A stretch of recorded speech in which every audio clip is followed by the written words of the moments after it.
One thing that a lot of business owners don't do that could actually be quite beneficial to them is to have a look at what the analytics are telling them about the content that they're putting out on their social media. So we want to look at things like engagement rate, which is really important to work out if people are actually engaging with your content.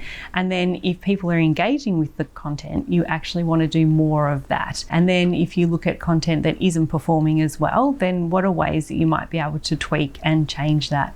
A simple way that you can work out what your engagement rate is to look at all the engagement, so that's likes, comments and shares, and divide that by the number of followers that you have and multiply that by 100. That will give you the engagement rate. And engagement rates, they don't have to be 90%.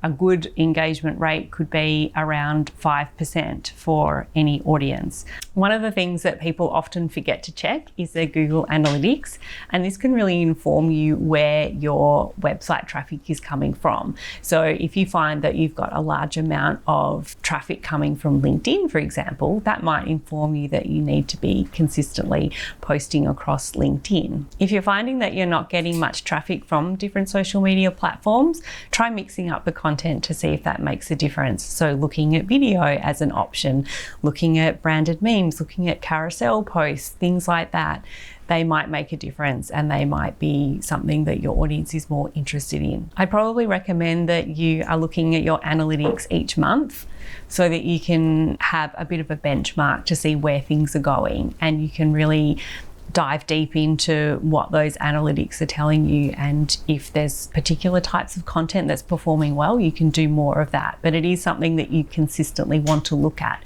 because just because something's working well one week, it might not continue to work well the next month or 6 months down the track. So we want to be checking that each month.